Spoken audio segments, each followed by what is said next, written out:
সকলোকে স্বাগতম জানাইছো এটা নতুন ভিডিঅলৈ আজিৰ ইতিহাস মই পংকজ বৰা সকলোকে স্বাগতম জানাইছো এটা নতুন খণ্ডলৈ আজিৰ ইতিহাসত কি পাওঁ চাওঁ আহো 2 জানুৱাৰী 1757 চনৰ কথা ৰবাৰ্ট ক্লাইভৰ নেতৃত্বত ব্ৰিটিছ সেনাই পুনৰ দখল কৰে কলকাতা আৰু ভাৰতত আৰম্ভ হয় ঔপনিৱেশিক শাসনৰ এটা গুৰুত্বপূৰ্ণ যাত্ৰা 1878 চনত আজিৰ দিনটোতে জন্মগ্ৰহণ কৰিছিল সমাজ সংস্কাৰক আৰু স্বাধীনতা সংগ্ৰামী মান্নাথু পদ্মনাভনে যি আছিল সমাজ পৰিৱৰ্তনৰ এক দীপ্ত কণ্ঠ একে সময়তে 1897 চনৰ কথা মহাত্মা গান্ধীৰ তৃতীয় পুত্ৰ ৰামদাস গান্ধীৰো জন্ম হৈছিল 2 জানুৱাৰীত যি আছিল স্বাধীনতা সংগ্ৰামৰ এক নিস্বাৰ্থ সৈনিক 1905 চনত জন্ম লাভ কৰিছিল খ্যাতনাম হিন্দী সাহিত্যিক জৈনন্দ কুমাৰ যি সাহিত্যক দিলে এটা নতুন চিন্তা 1913 চনৰ কথা মহাত্মা গান্ধীয়ে এৰিলে টলষ্টয় ফাৰ্ম সত্যাগ্ৰহ আন্দোলনৰ এক নতুন অধ্যায়ৰ শুভাৰম্ভ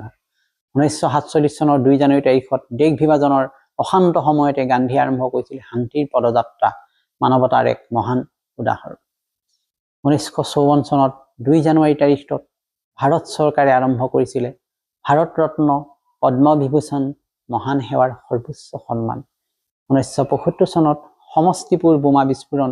দেশে হেৰুৱাইছিল ৰেল মন্ত্ৰী ললিত নাৰায়ণ সিংহ অমিশ্ৰ গতিকে আজি 2 জানুৱাৰী তাৰিখটো অতি দুখৰ দিন 1975 চনৰ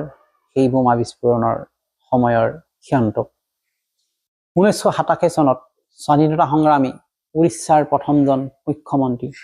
হৰেকৃষ্ণ মহাতা তেওঁ এই সংসাৰ ত্যাগ কৰে 2 জানুৱাৰী তাৰিখে ঠিক তেনেকৈ 1989 চনৰ পথ নাটকৰ সাহসী কণ্ঠ চফদাৰ হাছমি চিৰনিদ্ৰালৈ গুচি গ'ল 1990 চনত মাত্ৰ 26 বছৰ বয়সত নিবেদিতা ভাছিনে বিশ্বৰ আটাইতকৈ কম বয়সীয়া মহিলা জেট পাইলট হিচাপে ইতিহাস ৰচনা কৰে গতিকে আজিৰ দিনটো বহু মহান ব্যক্তিৰ জন্মদিনৰ লগতে সাক্ষী আছিল ইতিহাস অতি গুৰুত্বপূৰ্ণ ঘটনাৰ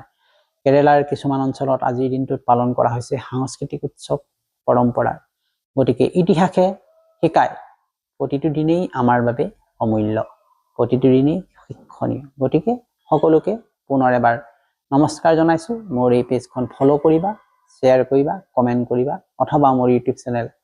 জ্ঞান সাগৰ সলিউশন নিশ্চয় সাবস্ক্ৰাইব কৰিব নতুন এটা ভিডিঅ লৈ অহাৰ প্ৰতিশ্ৰুতিৰে আজিলৈ আহিছো নমস্কাৰ